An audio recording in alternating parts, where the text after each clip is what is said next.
Halo, selamat malam pendengar dan juga netizen dimanapun Anda berada. Seperti biasa, dalam program Interaksi Duta Besar Republik Indonesia selama bulan Ramadan, kami menghadirkan wawancara ataupun perbincangan dengan Duta Besar Republik Indonesia untuk negara-negara sahabat tentunya.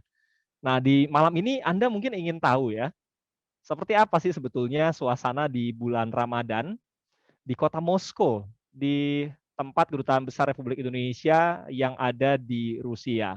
Nah, malam ini saya sudah bersama dengan Duta Besar Republik Indonesia untuk Rusia merangkap Belarus. Saya sudah bersama dengan Pak Jose Antonio Morato Tavares. Nanti juga akan ada pertanyaan dari beberapa orang pendengar yang ingin menyampaikan pertanyaannya. Halo, selamat malam waktu Indonesia, Pak Jose. Apa kabar, Pak?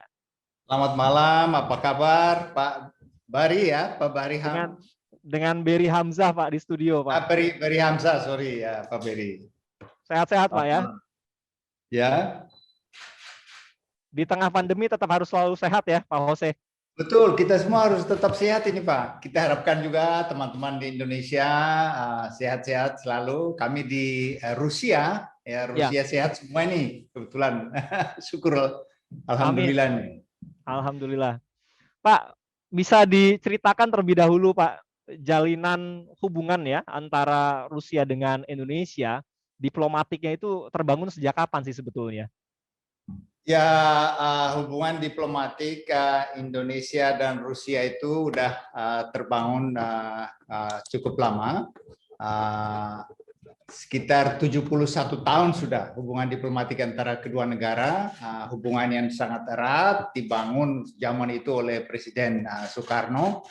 Presiden Soekarno berkunjung ke Rusia dan menjalin hubungan, dan sejak kemerdekaan Indonesia sebenarnya Rusia ini sangat membantu upaya-upaya waktu itu upaya di Perserikatan Bangsa-Bangsa, termasuk pembebasan Irian Barat ya. Ya. Itu Rusia itu sangat membantu kita. Dan suatu ketika yang cerita yang menariknya itu adalah waktu Bung Karno ke Rusia tahun 1956, beliau sempat berkunjung ke Saint Petersburg.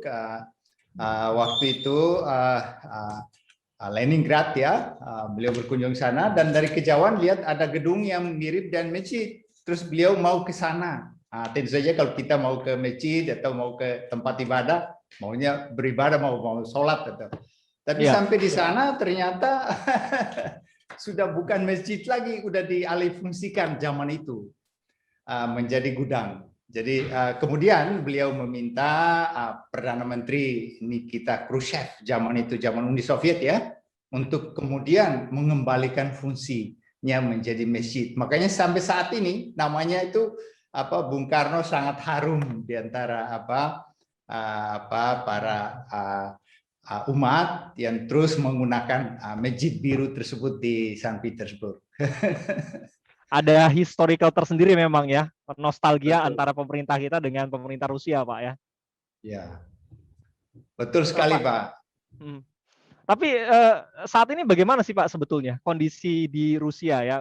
Sekarang di dunia bahkan juga di Indonesia banyak sekali masyarakat di Indonesia yang begitu mengidamkan vaksin Sputnik Pak buatan Rusia. Tapi kami ingin tahu terlebih dahulu saat ini seperti apa sebetulnya kondisi pandemi COVID-19 di Rusia Pak? Ya, sebenarnya Rusia saat ini memang jumlah orang terpapar itu nomor 4 terbanyak di dunia. Waktu saya datang sekitar 4 bulan lalu di sini, setiap hari itu orang terpapar itu bertambah di atas 30.000. 30.000 setiap hari. Namun saat ini udah turun terus dan sekarang ini sekitar 7.000, 8.000 naik turun, tapi di bawah 10.000. Nah, jadi namun perlu diketahui bahwa yang tes PCR di sini itu udah 130 juta. Jadi 130 juta. Mungkin satu orang bisa tes beberapa kali, tetapi tes dari totalnya udah hampir 131 juta gitu yang tes PCR-nya. Dan total kasus di sini ya dari 4.800.000 sekian, kemudian kasus baru yang seperti tadi saya katakan sekitar 8.300-an. Namun kasus aktif sekarang itu hanya 270.000. Masih banyak, betul, masih Ya. banyak 270.000. Di Moskow sendiri sekitar 1 juta lebih ya total kasusnya. Kasus baru setiap hari bisa sekitar 2.000 lebih ya. Kadang-kadang sampai 3.000. Jadi kasus aktif di Moskow itu 88.000. Yang tadi kalau secara keseluruhan yang tadi saya katakan kasus aktifnya sekitar 270.000. Itu kasus orang yang masih saat ini dirawat. Namun mereka dengan Sputnik V yang tadi disebutkan ya, Sputnik V itu efikasinya itu sangat tinggi, Pak. Jadi di atas 91%. Nah, kami semua di KBRI itu udah vaksin, ya vaksin. Wah. Termasuk saya juga udah dan keluarga udah vaksin. Dan sejauh ini syukur alhamdulillah kami tidak mengalami masalah apa-apa. Warga kita, warga Indonesia di Rusia itu sekitar 1.285. Ada 35 orang yang terpapar ya, termasuk ada juga staf KBRI. Namun sudah sembuh semua, semuanya sudah sembuh. Nah, vaksin ini mereka sebenarnya di mall-mall itu ada secara gratis untuk warganya sendiri, orang asing bayar itu, kami bayar. Ya mereka tiap hari terbuka, siapa yang mau vaksin kasih identitas terus divaksin. Demikian, Pak. Ya, tapi betul Pak ya, vaksin Sputnik itu cukup 1 kali Pak ya, tidak seperti vaksin-vaksin lain. Kalau saya menggunakan Sinovac kebetulan baru bulan Maret yang lalu, di akhir Maret itu menyelesaikan vaksinasi kedua Pak. Ya sebenarnya ini kedua juga, sebenarnya vaksin yang sedang dibuat oleh Rusia itu yang pertama kali itu Sputnik, itu 2 kali. Jadi 2 kali. 3 minggu kemudian kita harus vaksin lagi yang kedua. Ada satu vaksin namanya Sputnik Light. Sputnik Light ini hanya sekali, tapi baru keluar. Jadi kita belum dengar siapa yang sudah vaksin Sputnik Light itu hanya sekali. Tapi ada 2 vaksin lainnya yang sedang diuji cobakan. Ya. Kalau di Rusia memang menggunakan vaksin buatan mereka sendiri ya, artinya tidak masuk vaksin-vaksin dari negara-negara lain, Pak Jose. Betul, itu mereka punya sendiri dan saat ini itu hampir 60 negara yang sudah memesan vaksin ini. Sudah 60 negara. Termasuk Jerman juga udah mau ada joint production, Italia juga mau joint production, Austria sudah mau membeli dari mereka. Dan mereka juga bersedia dengan Indonesia gitu. Jadi kita sedang berusaha, mudah-mudahan di Indonesia prosesnya tentu saja kita harus melalui prosedur-prosedur yang ada di kita dan mudah-mudahan ini bisa lancar dan kita bisa juga masuk ke Indonesia. Sputnik ini. Ya, amin. Mudah-mudahan. Pak, kalau secara umum bagaimana sih sebetulnya pemerintahan Rusia ya mengelola dan mengatasi pandemi COVID-19, Pak? Di Indonesia sudah 1 tahun lebih, sekarang sudah di bulan Mei, bulan lalu di bulan Maret kita masuk periode 1 tahun. Kalau di Rusia seperti apa Pak? Apakah kecenderungannya tadi ya naik turun, dan kalau kita tahu juga di beberapa negara ini kan sudah mulai ada yang masuk gelombang kedua bahkan ketiga. Bahkan di India begitu luar biasa menjadi pemberitaan di berbagai belahan dunia. Bagaimana Pak Jose kalau di Rusia? Di Rusia awalnya kan setelah ada pandemi ya, dinyatakan pandemi, kemudian pemerintahnya juga menerapkan lockdown. Bulan apa itu Pak? Ya gimana? Bulan apa waktu itu Pak kalau di Rusia? Bulan itu tahun lalu ya, tahun lalu saya kira sekitar bulan Mei itu mulai itu mereka ada lockdown. Kemudian waktu saya datang itu juga masih artinya ditutup lah ya. Tempat-tempat itu ditutup, tidak ada sekolah yang dibuka. Kemudian pada awal tahun ini sekolah udah mulai dibuka, restoran dibuka, teater juga dibuka. Jadi, namun ada pembatasan, masih ada artinya kapasitasnya masih separuh, 50%. Ya. Jadi sementara kalau kita lihat di Eropa Barat, di mana ada third wave, di Rusia ini malah sebaliknya semakin membaik. Ada yang khawatir gitu. Kok masyarakatnya setelah dihimbau, bahkan kalau misalkan ada yang naik kereta api gitu kan, ada transportasi umum ya, naik bis, naik tram gitu, kalau nggak pakai masker, itu kalau ada petugas lihat itu bisa denda. Dendanya 5.000 rubel. Ya, 5.000 rubel itu nggak banyak sih. Kira-kira berapa ya? Itu sekitar mungkin $30 gitu. Tapi didenda. Nah, setelah itu sampai saat ini itu sekolah-sekolah udah buka lagi, restoran udah buka. Oh, sudah tatap muka semua berarti Pak ya? Ya, lapangan merah itu penuh dengan turis domestik dari Rusia sendiri.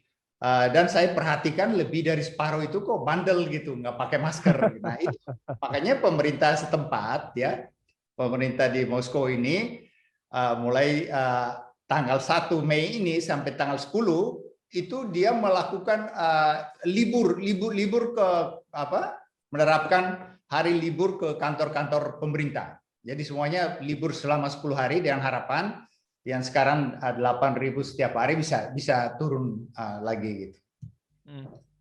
Tapi secara umum tadi mirip-mirip di Indonesia sebetulnya ya, ada yang patuh, ada juga yang tidak. Mungkin kondisinya sama ya, ketika mereka sudah 1 tahun jenuh dengan protokol kesehatan gitu ya Pak Jose? Sepertinya begitu ya, karena mungkin sifat manusia ya yang terkungkung sekian lama di ini nggak boleh mendadak.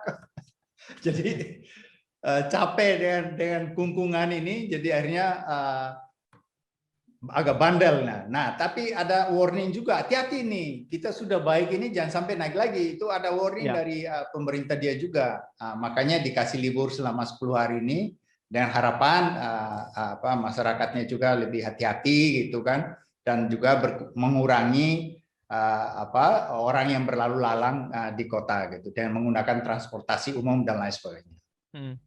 Untuk akses masuk, keluar, dan masuk ke Rusia ya, dari negara-negara lain bagaimana Pak? Apakah sampai sekarang juga masih dibatasi, tidak ada yang keluar dan masuk gitu Pak? Jadi masih ada pembatasan. Kalau pemegang paspor diplomatik, paspor dinas gitu ya, itu dianggap bahwa dia itu ada essential travelnya. Dia itu memang penting untuk travel. Tetapi untuk turis masih ditutup. Jadi sekarang itu ada menerapkan aturannya adalah sampai di sini harus tes PCR ya, mendarat di sini tes PCR, terus kalau negatif sekali bagi warganya dia itu, kalau negatif tes sekali lagi, 2 kali tes PCR selama 2 hari berturut-turut. Setelah negatif silakan boleh beraktivitas, boleh keluar. Tetapi kalau bandel belum tes terus jalan dan ketahuan positif, itu dendanya cukup berat gitu. Dendanya di sini bisa 30.000 rubel gitu. Apalagi dampaknya terhadap orang lain, menginfeksikan orang lain gitu, menularkan ke orang lain. Ya, untuk karantina atau isolasi bagi mereka pelaku perjalanan bagaimana Pak? Misalkan sebenarnya tadi ya, kalau dia udah sampai di sini, dia itu tidak otomatis harus karantina, kecuali kalau dia itu positif. Kalau dia udah positif, baru dia dikarantina selama 14 hari itu. Jadi dari satu hotel yang di designate, ataukah di tempat suatu rumah sakit tertentu yang sudah ditetapkan oleh pemerintah sini. Nah, dia itu dites dulu. Kalau negatif, menurut mereka tidak perlu buat apa karantina kalau orang itu misalkan 2 kali PCR negatif gitu. Jadi dia itu dikarantina kalau dia itu memang positif. Nah, itu memang ada delegasi-delegasi kita dari Indonesia datang, juga harus melalui prosedur itu. Pak, seberapa berpengaruh pandemi ini terhadap kondisi di Rusia, Pak? Dari sisi ekonomi, kita tahu waktu di awal-awal pandemi itu begitu berat ya untuk beberapa negara, bahkan termasuk juga untuk Tiongkok waktu itu. Tapi seiring berjalannya waktu, pertumbuhan ekonomi berjalan saat ini karena mungkin sudah menyesuaikan dengan kondisi harus menerapkan protokol kesehatan. Tapi bagaimana waktu di awal pandemi Rusia dari sisi ekonomi dan sampai sekarang, Pak? Iya, Rusia dari segi ekonomi memang agak ada kontraksi ya, kontraksi ekonomi itu minus sampai 4% kontraksi ekonominya akibat dari pembatasannya. Memang COVID itu satu hal, tetapi kemudian ada kebijakan pembatasan itu yang mengakibatkan kemudian kontraksi ekonomi karena hambatan tidak adanya turis, kemudian ada hotel-hotel pada kosong gitu ya, restoran pada tutup, bioskop nggak bisa buka. Kemudian itu akan berpengaruh juga bagi perdagangan, sehingga memang ekonominya akan menurun. Tapi sekarang udah mulai naik lagi nih, naik lagi. Nah, kalau statistiknya sebenarnya kalau perdagangan dengan Indonesia ya, Indonesia pada tahun 2020 lalu pada peaknya itu COVID ini, pandemi ini, perdagangan kita dengan Rusia malah meningkat, herannya. Oh, syukur Iya. alhamdulillah, Pak. Total volume perdagangannya menurun, tetapi ekspor kita ke sini malah agak Malah meningkat. naik ya. Nah, jadi kita agak surplus ini dengan Rusia ini, lumayan lah. Jadi begitu. Jadi kondisi ekonominya saya kira Rusia sekarang ini ya orientasinya ke Asia, ke Indonesia. Saya kira ini opportunity buat kita juga untuk bisa menggalang kerjasama yang lebih baik. Dan Rusia itu sangat fleksibel, mereka juga mau share teknologinya dengan kita. Jadi kami di sini terus mengadakan, tentu saja pertemuan masih terbatas online gitu ya, virtual meetings dan berbagai pelaku bisnis di Indonesia untuk bisa meraih peluang di Rusia. Oke. Nanti kita akan membuka tanya jawab juga dengan beberapa orang pendengar yang sudah kami persiapkan ya, Pak Jose. Kami ingin tahu juga sebetulnya hal-hal lain, terutama bagaimana bentuk perlindungan Kedutaan Besar Republik Indonesia yang ada di Moskow terhadap WNI yang ada di sana, terutama kepada mereka-mereka yang di awal pandemi ini terkena dampaknya. Tapi di awal ini saya ingin menyapa dulu ada pendengar kita, Ibu Sisya di Bekasi yang akan menyampaikan pertanyaannya berikut ini, Pak Jose. Nanti bisa dijawab ya. Silakan Bu Sisya. Salam Bapak Duta Besar, saya Sisya. Saat ini sedang di Tomsk State University di kota Tomsk, Rusia. Nah, kami punya beberapa pertanyaan mengenai lembaga belajar bahasa Indonesia di Rusia yang katanya mau segera didirikan atau sudah berjalan, saya juga belum tahu. Tapi ini menjadi berita yang bagus buat kami. Anak saya yang sedang belajar di sana sangat tertarik untuk menjadi tenaga pengajar di sana ketika dia liburan. Nah, pertanyaannya, apakah memungkinkan mahasiswa Indonesia yang sedang belajar di sana untuk bekerja di sana, minimal menjadi tenaga magang juga nggak apa-apa, Pak. Karena mereka ini banyak belum punya sertifikasi mengajar ya. Apakah memungkinkan? Jadi untuk mengisi liburannya juga. Selain itu juga mengenai lembaga belajar bahasa Indonesia ini, yang ingin saya tanyakan adalah, kita tahu bahwa orang Rusia sangat bangga dengan budayanya, dengan bahasanya, sehingga perlu effort lebih untuk membuat mereka tertarik dengan bahasa Indonesia dan mau belajar bahasa Indonesia. Nah, apa saja yang dilakukan oleh KBRI untuk menarik peminat orang-orang Rusia ini belajar bahasa Indonesia? Terima kasih, Bapak Duta Besar. Baik, mungkin bisa langsung jawab dulu ya. Silakan Pak Jose. Silakan Pak. Ya, pertama memang lembaga khusus mengajar bahasa Indonesia tidak ada. Tetapi dan di beberapa universitas ada mata kuliah bahasa Indonesia seperti MGIMO di sini ya di Moskow, kemudian di Saint Petersburg. Itu ada mereka mengajarkan bahasa Indonesia dan saya baru-baru ini ke universitas di Moskow. Ya. Itu yang jemput saya itu kami tidak bahasa Inggris gitu, tapi bahasa Indonesia. Dan banyak orang-orang di Rusia ini yang tiap minggu itu ada 2-3 kali diajarkan oleh staf KBRI. Ya, ada pengajar di kita ini yang dulunya kita mengajarkan secara offline, mereka datang di KBRI terus diajarin ya. Ada ruangan kita di kompleks KBRI ini yang kita tampung mereka, tapi karena COVID sekarang online, jadi masih terus berlangsung. Cukup banyak juga yang mau belajar bahasa Indonesia. Jangan heran, staf kami orang Rusia di sini, ya bahasa Indonesianya sangat bagus. Jadi, kalau saya mau menyampaikan pidato apa-apa, pakai bahasa Inggris atau bahasa Indonesia aja. Jadi malah apa namanya, ada teman kita yang menerjemahkan ke bahasa Rusia, sayanya pakai bahasa Indonesia aja. Nah, kalau apa ya, tentu saja kalau satu lembaga sendiri biayanya lebih besar ya. Lebih baik kita masukkan apa mata kuliah bahasa Indonesianya di dalam kurikulum mereka, sehingga itu bisa diajarkan mereka. Jadi sekitar 5 universitas yang mengajarkan bahasa Indonesia di Rusia ini.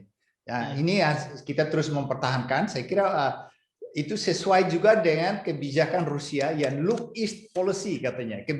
Kebijakan yang melihat ke arah timur lah, ke arah Asia gitu dalam hal ini. Ini sangat penting bagi kita untuk terus mengembangkan bahasa Indonesia ini. Kami tertarik sekali, Bu. Ibu mengatakan bahwa ada yang ada kesempatan atau tidak magang. Namun di sini saat ini memang belum ada peraturannya. Peraturan di Rusia itu yang bahwa orang yang di sini misalkan dia itu sekolah, kemudian dia boleh atau tidak mengajar. Magang, ya. Aturannya memang tidak memperbolehkan. Ya, namun tentu saja kedepannya bisa kita eksplor dan itu harus izin kan ya, harus izin. Sama dengan kita juga kalau seseorang yang di Indonesia mau bekerja tentu saja perlu izin tertentu. Jadi demikian jawaban saya, Bu. Bahasa Indonesia terus kita berusaha untuk mengajarkan ke pihak Rusia yang tertarik. Dan kebetulan cukup banyak tuh. Mudah-mudahan terjawab ya, Bu Sisya di Bekasi. Nah, Pak, tadi ada sekitar 1.285 warga negara Indonesia ya yang ada di Rusia. Mayoritas mereka ada di kota mana, Pak? Oh, mereka mayoritasnya ada di Moskow. Ya, di Moskow, ya sekitar berapa ratus ada di sini. Tapi dari 1.000 sekian ya, yang tadi 1.285 ini sebenarnya 708 itu mahasiswa. Mahasiswa dan hampir semuanya itu adalah beasiswa dari pemerintah Rusia. Wah, berarti peluangnya besar dong, Pak ya, bagi mahasiswa dan pelajar Indonesia untuk belajar di Rusia, Pak? Iya, besar sekali. Dan saya kira ke depannya kita perlu tingkatkan jumlah. Saya sudah setiap kesempatan ketemu dengan pejabat-pejabat tinggi di sini. Saya sampaikan permintaan agar kuota beasiswa untuk Indonesia itu dinaikkan. Macam-macam itu kuliahnya, tentu saja bisa misalkan di artificial intelligence kah, cyber security kah, ada engineering ini itu gitu, ada juga masalah nuklir gitu. Karena di sini ahlinya gitu. Iya. Ya. Berarti jadi kebanyakan itu ada di Moskow, selain St. Petersburg ya, 2 kota besar ini. Tapi mereka tersebar di 33 kota. Oke, kalau mayoritas tadi kalau dihitung-hitungannya mahasiswa, sisanya diantaranya mereka apa Pak? Bekerjakah memang? Bekerja ya, jadi ada pekerja kita, pekerja macam-macam. Ada di restoran, ada juga kerja di spa cukup banyak juga. Namun sekarang kan terhenti agak sedikit tersendat karena COVID gitu. Jadi ada juga yang kembali ke Indonesia waktu itu. Kalau peluang WNI untuk bisa bekerja di Rusia bagaimana, Pak? Tadi selain mungkin misalkan dari jalur mahasiswa ya, apakah terbuka peluangnya ketika mereka sudah lulus dari universitas yang ada di Rusia untuk bisa mengakhiri karir mereka atau mengawali karir mereka di Rusia, Pak? Jadi begitu terbuka sebetulnya. Ya, normally setelah selesai kuliah mereka kembali ke Indonesia. Itu. Jadi tidak bisa langsung bekerja. Jadi mereka kembali ke Indonesia. Dan untuk bekerja di sini juga harus apply. Dan memang prosesnya agak lama kalau mau ada peluang kerja di sini. Misalkan katakanlah chef ya, untuk restoran. Kita harus minta dulu kuotanya, dia berikan berapa banyak yang dapat kita kirim. Misalkan ada beberapa, dan itu prosesnya bisa 1 tahun atau 1 tahun lebih. Nah, ini memang prosesnya cukup lama untuk bekerja di Rusia ini. Ya, ini ada pertanyaan juga Pak dari Pak Gusti ya, Pak Gusti Suropati di Jakarta Barat yang menanyakan via WhatsApp situasi dan kondisi Ramadan di Rusia itu seperti apa sih Pak sekarang ini Pak, terutama di tengah pandemi kata Pak Gusti. Nah, ini saya kan penduduknya Rusia ini 147 juta ya. Ya. Gambaran orang Indonesia dulu ya waktu tentu saja dipengaruhi oleh pada zaman Uni Soviet. Ini kan agama dilarang semuanya ya, bukan hanya satu agama tapi seluruh agama dilarang. Setelah itu kan kemudian ada Uni Soviet diganti dengan Federasi Rusia, agama itu menjamur di Rusia ini, berkembang luar biasa. Kristen Ortodoks yang paling banyak, hampir 100 juta. Yang kedua itu Islam. Nah, Islam di sini itu 25 juta. 25 juta masyarakat Islam di Rusia itu terbesar di Eropa. Banyak sekali. Dan tahu tidak, semenjak Federasi Rusia Presiden Putin ya, itu lebih dari 8.000 masjid yang dulunya hanya sekitar 800 ya. Itu sekarang itu 8.000, jadi bertambah 7.000-an. Perkembangan Islam di Rusia begitu pesat berarti ya? Luar biasa. Dan masjid di sini ada Masjid Agung di Moskow ya. Di sini mereka menamakan Moscow Cathedral Mosque. Itu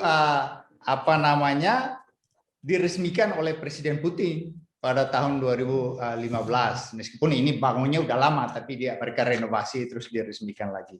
Nah, itu memang mereka berbagai macam agama. Di sini ada agama-agama lain ya, Protestan, Katolik, Buddhism, Judaism, termasuk all believers lah, kepercayaan lamanya dia semuanya ada. Yeah. Nah, saat ini di Moskow aja ada sekitar 3 juta masyarakat Muslim di sini. Nah, suasana tadi ditanyakan mengenai suasana Ramadan di sini ya. Nah, sekarang kan musim semi di Rusia lah. Artinya terutama di bagian, karena Rusia ini luasnya luar biasa, ada 13 time zone. Bayangkan Indonesia kan ada tiga time zone, 3 zona waktu ya. Di sini itu 11 time zone Pak. Saking luasnya negeri ini. Jadi pada sekitar jam 3 subuh itu udah sahurnya kan. Sahur. Kemudian saat ini buka puasanya itu sekitar jam 8.30. Jadi hampir 18 jam puasa. 18 jam puasa. Jadi kalau pada saat tahun lalu ya itu semua tempat ibadah itu tidak boleh, itu tutup. Tidak boleh ada misalkan tahun lalu kegiatan keagamaan berjamaah itu ditiadakan Ramadan maupun Idul Fitri. Beda dengan tahun ini udah semakin membaik di sini. Jadi tahun 2021 itu kegiatan keagamaan berjamaah sudah diperkenankan kembali, ya. Tapi dengan tetap menjalankan protokol kesehatan ya COVID-19. Jadi di Moskow misalkan setiap mau berbuka puasa itu umat Muslim itu berdatangan di masjid, terutama Masjid Agung tadi. Ya. Dan mereka datang sahur bersama, iftar. Buka puasa, iftar. Sampai terawih di masjid. Jadi datang ke sana buka puasa bersama, ada yang donatur, ada yang menyumbangkan makanan tiap hari itu. Tiap hari saya tanya teman-teman yang ke sana tiap hari, yang mereka mengatakan bahwa itu buka puasa atau iftar tiap hari bersama, kemudian sholat sampai taraweh di masjid itu. Jadi inilah suasananya yang ada di sini. Sebenarnya bukan hanya di Moskow, juga di kota-kota lain Pak. Di kota-kota lain juga begitu. Oke, ini mudah-mudahan terjawab ya Pak Gusti yang penasaran nih katanya. Seperti apa sih suasana bulan Ramadan di Rusia? Nah, ini berikutnya ada pendengar yang lain Pak. Ada Pak Iswanto di Bandung. Kita akan dengarkan juga pertanyaannya. Silakan Pak Iswanto. Ya, selamat sore Bung Beri Hamzah. Selamat sore juga Pak Dubes. Nah, Pak, Ramadan kali ini kita jalankan di tengah melonjaknya sangat gratis penambahan harian COVID-19 di beberapa negara. Nah, pemerintah kita melakukan salah satu langkahnya itu membatasi mudik dan memberikan pengarahan dalam menjalankan ibadah.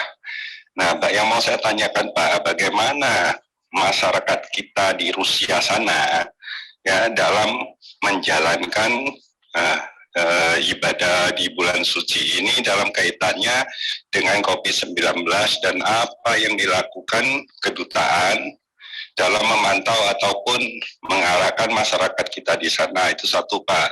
Kedua, bagaimana juga pemerintah Rusia ya dalam hal terhadap masyarakatnya, termasuk masyarakat kita di sana yang menjalankan ibadah puasa, apakah ada pengarahan khusus atau misalnya pembatasan atau larangan tertentu gitu Pak.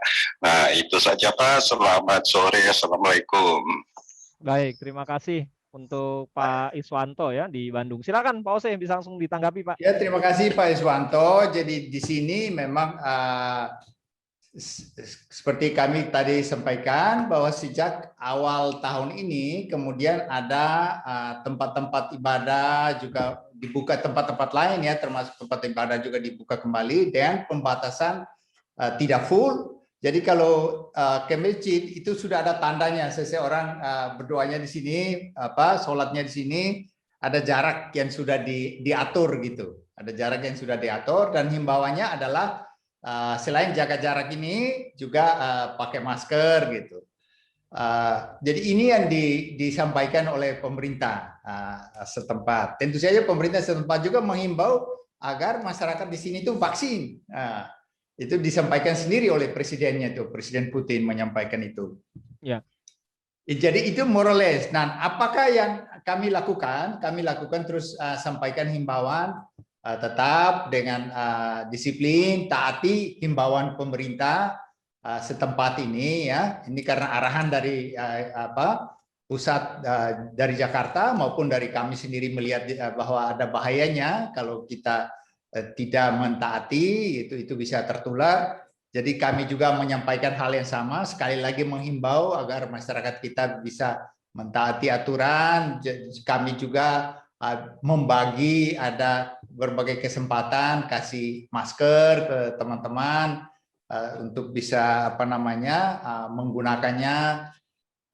Dan juga kita mengatakan kalau sholat atau dalam suasana Ramadan juga silakan dilakukan, bisa mengikuti tiap hari di sini teman-teman di KBRI juga ke masjid ya untuk bisa melaksanakan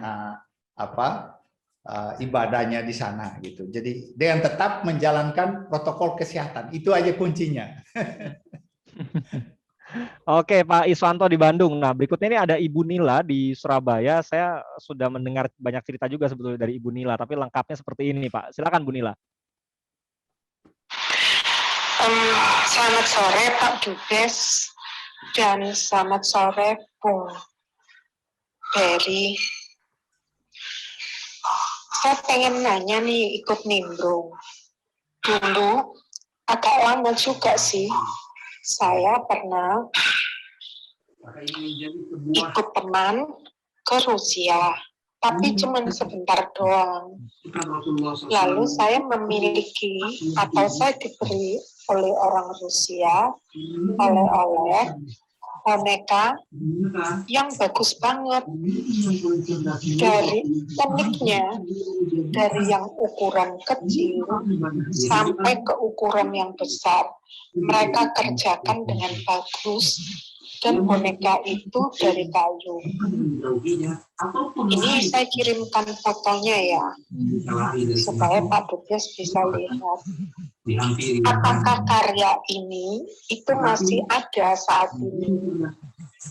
Dan boleh tahu dikerjakan oleh industri rakyat atau oleh industri teknologi. Pertanyaan yang kedua, Rusia ini kan negara besar banget dan penduduknya hanya 142 jutaan. Lalu yang Moskow-nya sebagai ibu kota penduduknya cuma 10-11 juta.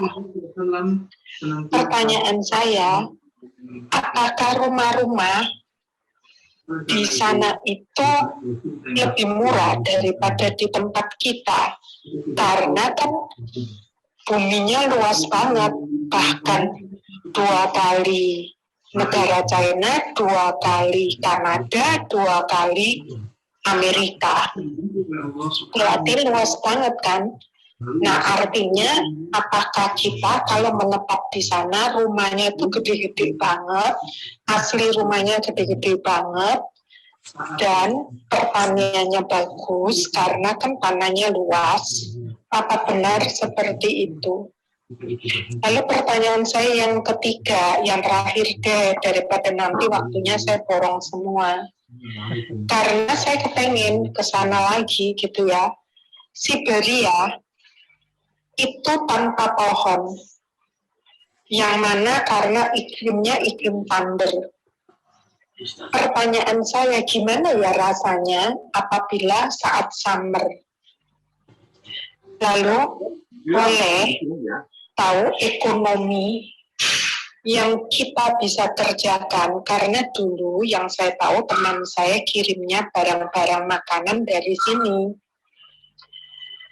Nah, karena di Rusia ini terkenal dengan industri berat dan industri militernya, maka apa yang sebenarnya peluang yang masih bisa kita kerjakan dari sini, atau kita kirim ke sana, atau investasi di sana? Apakah investasi asing itu agak sulit di sana? Mengingat kalau saya ngomong mungkin lebih mudah ya, karena kan penduduknya hanya Kristen dan Islam, yang mana berapa persen Pak antara Kristen dan Islamnya?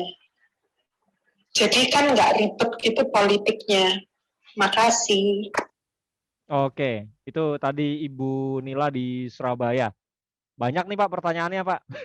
Ya banyak, mudah-mudahan saya bisa tangkap semua ya. Pertama Iya. kan mengenai boneka itu. Iya. Kebetulan ini ada boneka. Ini yang maksudnya ya Bu? Boneka kayu, iya. Ini.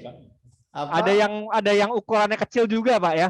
Betul, kalau dibuka ada kecilnya, kecil Ya, dan betul. seterusnya dibuka kecil terus nih. Namanya Matryoshka. Matryoshka ini. Ini apa boneka Rusia ini sebenarnya. Ini tradisi di sini. Ini awalnya kan sebenarnya ini menunjukkan kesuburan pada wanita gitu.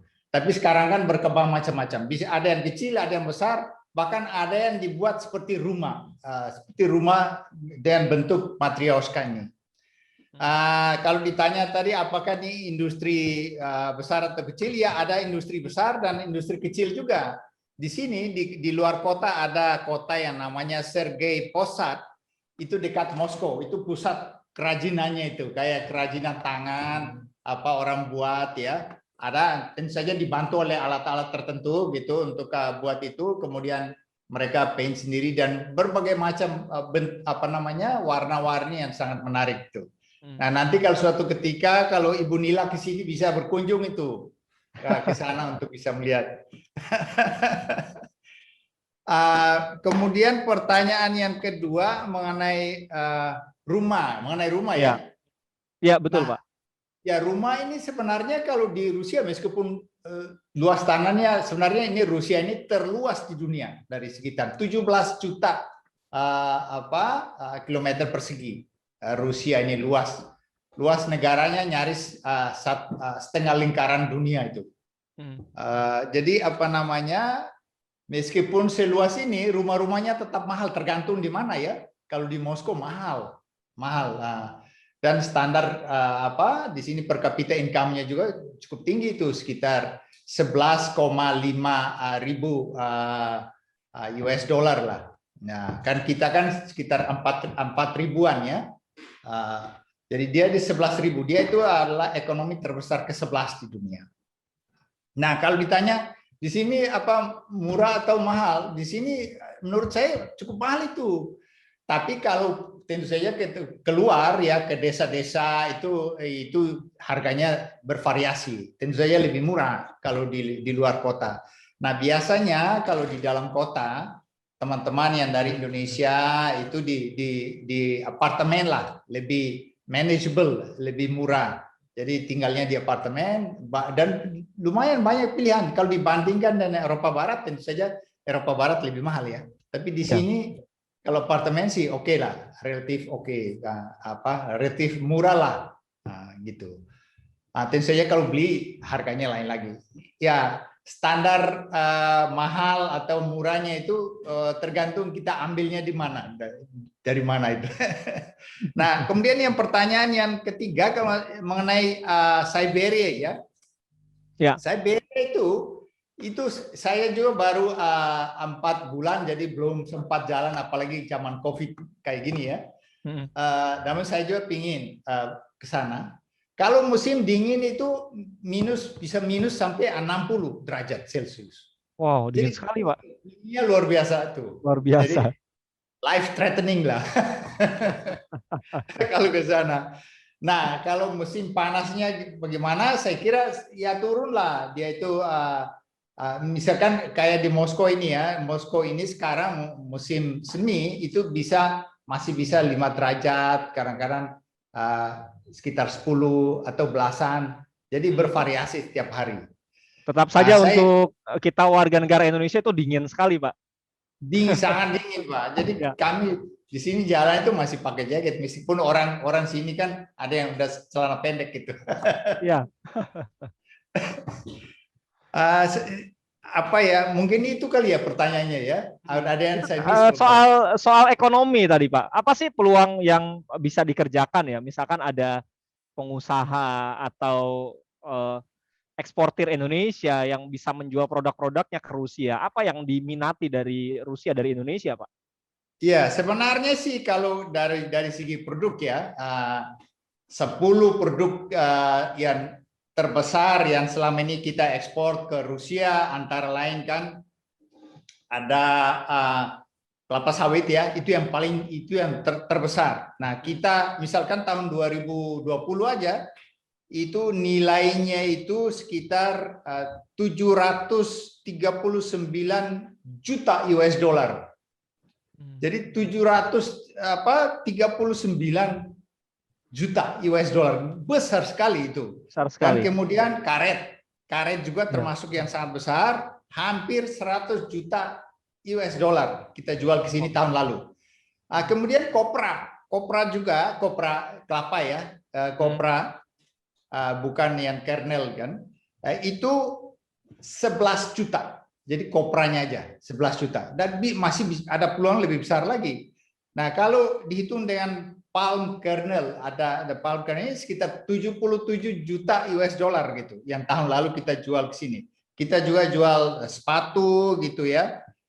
Kemudian kita jual juga ada tricycles, ada apa yang kita pabrik di Indonesia ya, ada pedal cars gitu, ada juga vegetable fats, elektrik, hal-hal yang lain yang kita industri di sana. Memang kami ada daftarnya di sini. Nah, selain itu juga bisa ada buah-buahan segar. Buah-buahan segar juga bisa kita ekspor. Peluangnya ada, termasuk misalkan ada teh, ada kakao gitu ya, coklat, ada kopi gitu. Kopi yang sekarang yang masuk di sini itu adalah Torabika.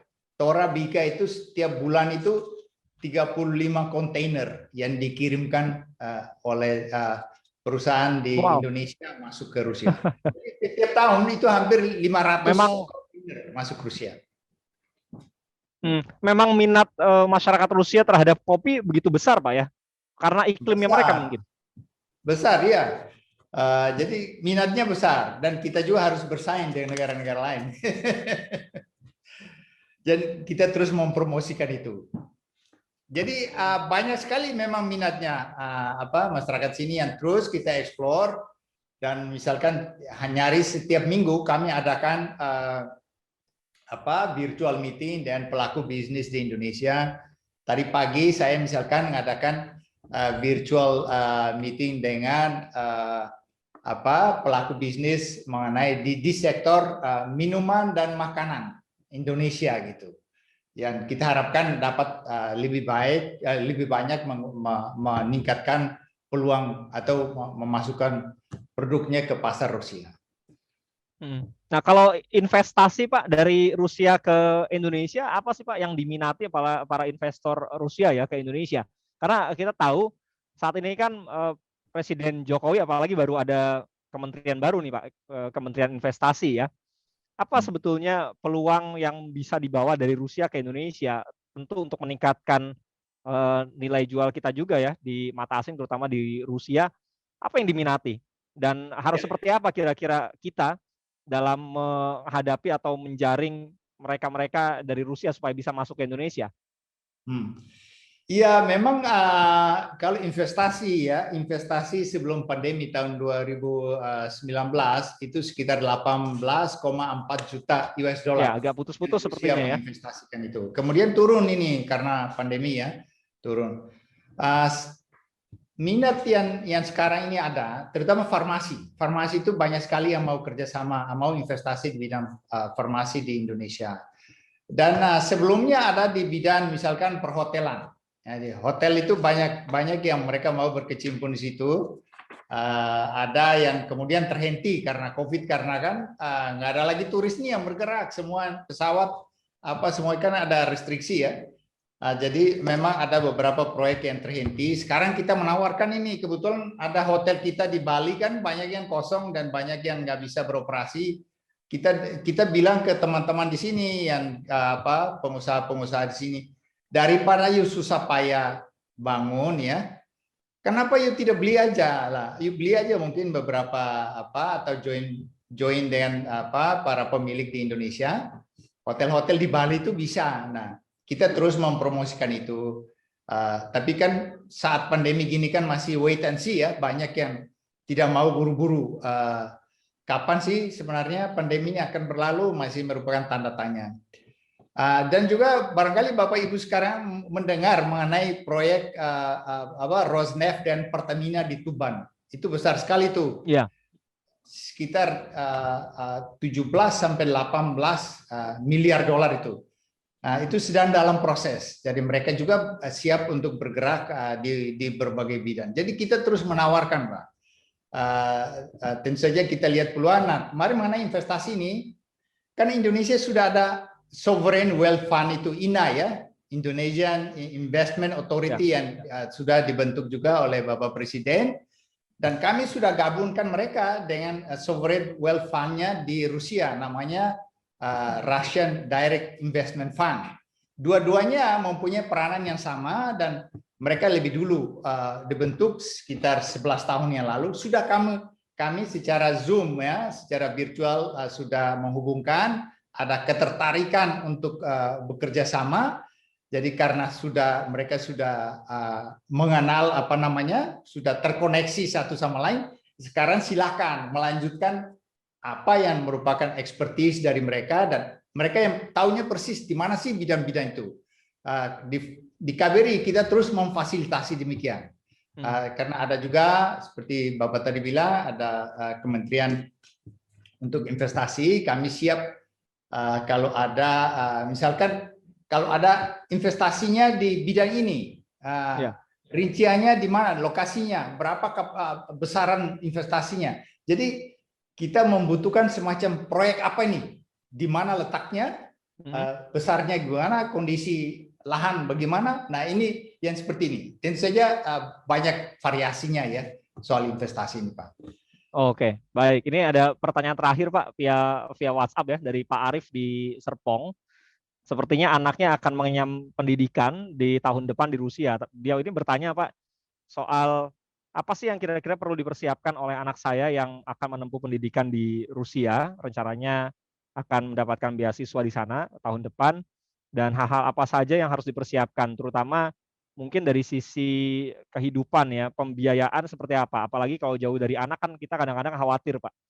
Silakan Pak Jose. Ya, saya kira tentu saja salah satu modal utama itu adalah bahasa ya. Bahasa kan diajarkan secara online, Pak. Diajarkan dan itu membuat anak itu bisa stres. Tetapi itu tantangan ya. Bahasa Rusia itu kan jarang yang tahu. Selama ini kan kita orientasi kita barat terus nih, Amerika, Ya, Inggris terus ya. Eropa, Australia, gitu ya.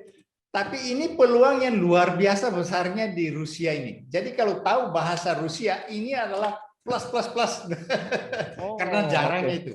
Jadi kalau mereka ngajarin online, pokoknya tekunin, agak tough sedikit. Pokoknya anak-anak muda, apalagi nih ya, anak muda yang masih panjang ya jangkauannya itu, hajar di awalnya, kuasai betul bahasanya. Pokoknya di sini ya, apa namanya, lain daripada kita seolah-olah berpikir bahwa Rusia ini kayak dulu. Enggak lagi, Rusia ini udah terbuka, udah kotanya salah satu kota terindah. Tahu saya ini diplomat yang ditugaskan ke Eropa Barat terutama. Saya pertama kali di Belgia ya, di Brussels ya. Kemudian saya di Paris, saya di Jenewa ya. Terakhir saya di Wellington di New Zealand. Kota terindah yang pernah saya lihat itu ini nih. Di Moskow, Pak ya. Moskow dan Saint Petersburg. Jadi anak bapak yang Pak Arif tadi ya. Ya, itu jangan khawatir. Yang penting anaknya kok saya mental harus baja. Karena kan di sini juga kita anytime gitu, kita terbuka lah di KBRI. Dan bawa pakaian, mungkin pakaian hangat ya. Di Jakarta itu saya lihat ada di dekat Tamrin gitu, ada yang jual pakaian untuk musim dingin. Nah itu pas banget itu. Karena persiapkan aja itu. Karena di sini relatively kalau musim dingin banget. Oke. Dan mental, siap mental aja. Ya, mudah-mudahan itu terjawab ya Pak Arif, dan mungkin Pak ada pesan yang ingin disampaikan kepada seluruh masyarakat di Indonesia, Pak. Silakan Pak Jose, terutama kita sedang berada di bulan Ramadan dan sebentar lagi Idul Fitri ya, di tengah pandemi. Silakan Pak Jose. Ya, saya hanya mengucapkan aja sekali lagi selamat menjalankan ibadah puasa ya. Kita udah hampir bentar lagi udah mencapai kemenangan gitu. Bulan suci yang penuh kedamaian ini, kita harapkan semuanya tetap menjaga protokol kesehatan. Saya kira ini utama karena ini kan menyangkut kesehatan ya. Tanpa itu kemudian kita nyaris tidak bisa berbuat apa-apa. Nah, oleh karena itu kita harus menjaga kesehatan. Taatilah. Saya kira apa yang pemerintah udah keluarkan itu adalah kebaikan kita bersama dan kita jalankan dengan sebaik-baiknya. Hanya itu aja yang bisa saya sampaikan, Pak. Saya kira udah banyak yang kita sampaikan dalam kaitan dengan berbagai hal dengan Rusia. Iya. Yang penting jangan mudik dulu, Pak ya. Ya. Oke, Pak Jose, terima kasih banyak Pak untuk waktunya, Pak Dubes. Luar biasa, dengan waktu yang sangat terbatas kami jadi bisa tahu ada gambaran tentang bagaimana kondisi di Rusia. Jadi kalau ada pendengar yang suatu saat nanti mau tandang ke Rusia, sudah tahu seperti apa kondisinya. Terima kasih sekali lagi Pak Jose. Salam Terima kasih, Pak. seluruh Terima kasih. masyarakat dan juga Kedutaan Besar, staf di Kedutaan Besar Republik Indonesia yang ada di Moskow. Selamat malam waktu Indonesia, Pak Jose. Terima kasih banyak Pak Beri. Demikian tadi pendengar perbincangan kami dengan